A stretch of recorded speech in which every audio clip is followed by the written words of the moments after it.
আচ্ছা আমাদের এই যে ম্যাথটা, এই ম্যাথটাও খুবই ইজি একটা ম্যাথ। এখানে কি বলা আছে প্রথমে আমরা দেখি, একই মানের দুটি বল, মানে একটার মান যদি 10 হয় আরেকটার মানও 10 হবে, একটার মান যদি 20 হয় আরেকটার মানও 20 হবে, একটার মান যদি x হয় আরেকটার মানও x হবে, আর প্রথম ভেক্টর মান যদি আমরা p ধরি দ্বিতীয় ভেক্টর মানও কি হবে, p হবে। সো আমরা ধরে নিলাম যে দুটি ভেক্টর একই মানের ভেক্টর p আর p, যাদের লব্ধির মান লব্ধি বলদ্বয়ের সমান হবে। ঠিক আছে, লব্ধির মান। আচ্ছা এখানে কথাটাতে লব্ধির মান উল্লেখ করা বেটার, আমরা একটু উল্লেখ করে দিই মানটা। লব্ধির মান বলদ্বয়ের সমান হবে মানে কি, যে বলদ্বয় দুটি ছিল, প্রথমে যে দুটি বল ছিল সেটা হচ্ছে p আর p, এবং এদের লব্ধির মান হবে বলদ্বয়ের সমান, তার মানে লব্ধি যেটা সেটাও হবে p। যদি এরকম সিনারিও হয় তবে মধ্যবর্তী কোণ কত। ওকে, সো আমরা প্রথমে যেটা করতে পারি যে আমরা প্রথমে ব্যাপারটা নোট ডাউন করি, যে প্রথম বল হচ্ছে p সমান সমান ছোট p ধরলাম, q সমান সমান ছোট p, দেন r সমান সমান সেম p, সবগুলো এক, বলও এক, বলের লব্ধিও এক। এখন কথা হচ্ছে বের করতে বলছে কি, আমাকে বের করতে বলছে মধ্যবর্তী কোণ মানে আলফার মান। সো আই গেস আমরা এই পার্টটা বুঝতে পারছি যে এখানে কি কি দেওয়া আছে, তিনটি ভেরিয়েবল দেওয়া আছে p q r, বের করতে হবে আলফা। এখন আমাদের কাছে দুইটা সূত্র আছে, একটা হচ্ছে কোণের সূত্র আর একটা হচ্ছে মানের সূত্র। সো আমরা কোনটা অ্যাপ্লাই করব, সো কোন সূত্র অ্যাপ্লাই করতে হবে এটা বুঝতে হলে আমাদের বুঝতে হবে যে এই যে সূত্রগুলো আছে এর মধ্যে কোন কোন ভেরিয়েবল আছে। যেরকম তুমি যদি নিচের সূত্রটা দেখো, এখানে ভেরিয়েবল আছে p q আলফা এবং থিটা, সাধারণত p q আলফা দেওয়া থাকে, থিটা বের করতে হয়। আর উপরের সূত্রে ভেরিয়েবল আছে p q আলফা এবং r, p q আলফা সাধারণত দেওয়া থাকে, r বের করতে হয় সাধারণত। ঠিক আছে, তো এখন দেখো আমার এই যে সিনারিওটা, এখানে দেখো p q r দেওয়া আছে, আলফা বের করতে হবে, তাই না? তার মানে এই যে চারটা ভেরিয়েবল, এই চারটা ভেরিয়েবল কিন্তু এর সাথে ম্যাচ হয়ে যাচ্ছে।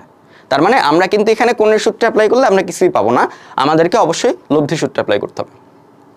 তো আমরা এখানে আরও একটা বিষয় ক্লিয়ার করি, যে কোনো সূত্র, এটা লব্ধির মানের সূত্র হোক, লব্ধির দিকের সূত্র হোক বা গতির সূত্র হোক, সেখানে আমরা যদি জানি যে আসলে কয়টা ভেরিয়েবল আছে, সাপোজ যদি এখানে চারটা ভেরিয়েবল আছে, অর্থাৎ তুমি এই চারটা ভেরিয়েবলের যদি তিনটা জানো, তুমি আরেকটা মান ভেরিয়েবলের মান মাস বের করতে পারবা।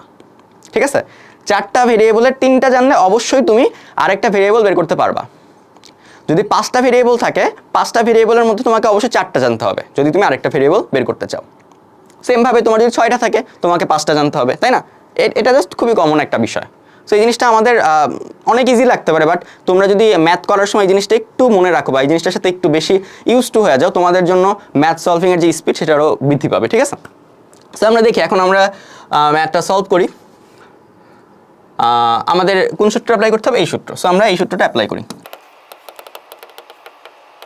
ওকে, সো আমরা যেটা করে দিতে পারি, রুটটা স্কোয়ার করে দিতে পারি। ঠিক আছে, আচ্ছা স্কোয়ার আমরা পরে করে দিই। মূল কথা আর এর মান কত বলো, আর এর মান হচ্ছে এই যে p, দেন p এর মান কত p, সেম q এর মান কত p, 2p, q এর মান p cos আলফা, আর উপরের যে রুটটা আছে এটাকে আমরা স্কোয়ার করে দিলাম, উভয় সাইডে স্কোয়ার করে দিলাম। ওকে, এটুকু ক্লিয়ার আশা করি।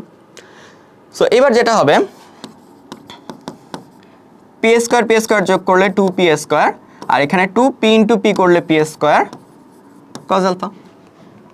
সো তোমরা যদি খেয়াল করো এইটাকে আমরা এই পাশে আনতে পারি, তাই না? সো আলটিমেটলি p স্কোয়ার থেকে 2p স্কোয়ার আমি বাদ দেব, একটা p স্কোয়ার থেকে দুইটা p স্কোয়ার বাদ দিলে কয়টা p স্কোয়ার থাকে, মাইনাস একটা p স্কোয়ার থাকে। সো মাইনাস p স্কোয়ার সমান সমান 2p স্কোয়ার cos আলফা। এবার দেখো p স্কোয়ার কিন্তু কাটাকাটি যায়, তাই না? সো আলটিমেটলি আমরা যদি কাটাকাটি করে দিই, cos আলফা আসতেছে এবং cos আলফা সমান সমান আসতেছে মাইনাস হাফ। আমরা এর আগেই বলছিলাম cos আলফার যে মানটা মাইনাস হাফের জন্য হচ্ছে 120 ডিগ্রি। ওকে, বা cos এর মান যখন আমি cos থিটার মান যখন আমি 120 ডিগ্রি বসাই তখন আমরা যে অ্যান্সারটা পাই মাইনাস হাফ। সো এটা একদম মুখস্থ রাখবা, কারণ এই জিনিসটা আমরা বারবার ফেস করব, এখানেই না অনেক জায়গায় ফেস করব। ঠিক আছে, cos এর 120 ডিগ্রির মান minus half, cos inverse minus হাফের মান 120 ডিগ্রি। ওকে, সো আমরা আমাদের অ্যান্সার পেয়ে গেছি, এটাই হচ্ছে আমাদের অ্যান্সার।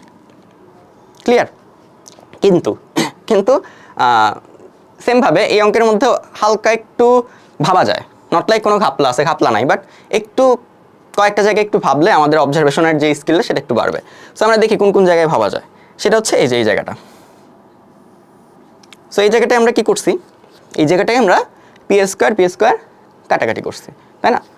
সো তোমরা কি জানো কি না জানি না, আমরা যে কাটাকাটি করি বা আর্গুন করি বা স্কোয়ার করি, এই যে ব্যাপারগুলো আছে এগুলো কিন্তু যত কম করা যায়, যত বেশি অ্যাভয়েড করা যায় ততই ভালো। কারণ তুমি যখন কাটাকাটি করতেছো, কাটাকাটি মানে তোমার কাছ থেকে কোনো একটা ইম্পর্টেন্ট ভ্যালু বাদ হয়ে যাচ্ছে, ইম্পর্টেন্ট একটা তথ্য মিসিং হয়ে যাচ্ছে।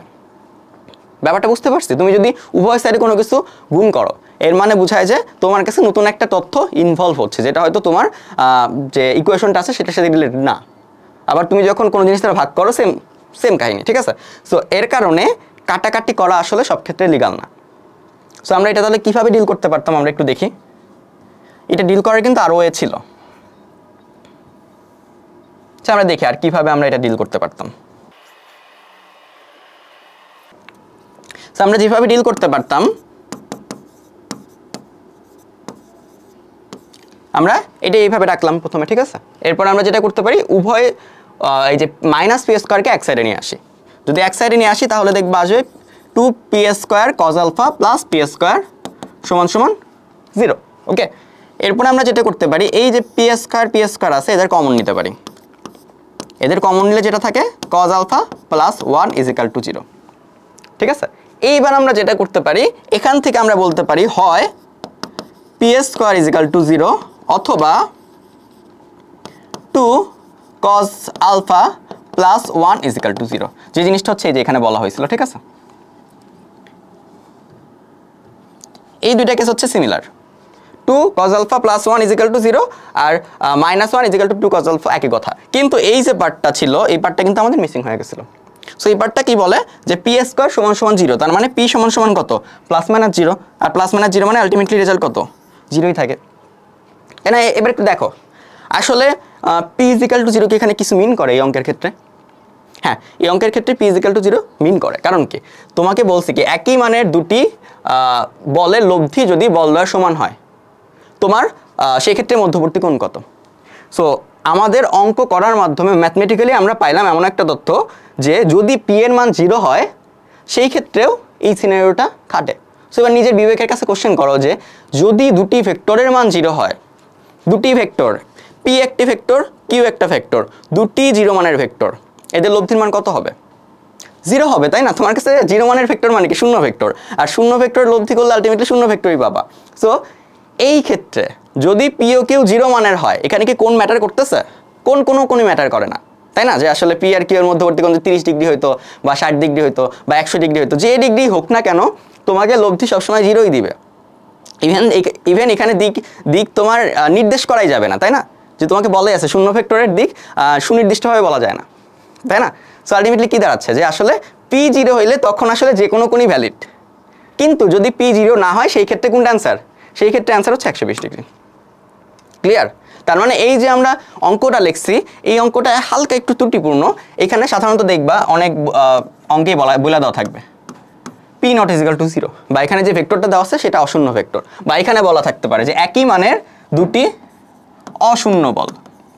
সো আমরা যদি এটা বলতাম যে একই মানের দুটি অশূন্য বলদ্বয়ের বলের লব্ধি বলদ্বয়ের সমান হলে মধ্যবর্তী কোণ কত হবে, তখন অঙ্কটা পারফেক্ট হইতো। কিন্তু যেহেতু আমরা অশূন্য কথাটা উল্লেখ করি নাই, তার মানে এটাও একটা অ্যান্সার হবে টেকনিক্যালি, ঠিক আছে? সো এই যে অঙ্কটা করার মাধ্যমে আমরা সুন্দর একটা ভেক্টরের অঙ্কও শিখলাম, পাশাপাশি আরও একটা কনসেপ্ট শিখলাম যে আসলে সব অঙ্কে কাটাকাটি করা ভ্যালিড না। আমাদের কাটাকাটি করতে হলে বুঝে শুনে কাটাকাটি করতে হবে। এই অঙ্কে তাও তুমি যদি কাটাকাটি করো মার্ক দিবে, বাট মেইনলি তোমরা ধরো যে ত্রিকোণমিতি বা ধরো যে তোমার যখন তুমি বহুপদীর অঙ্ক করবা, তখন যদি এরকম উঙ্গা ভাবে কাটাকাটি করো, সেই ক্ষেত্রে তোমার অ্যান্সারে বিশাল একটা ঘাপলা চলে আসবে।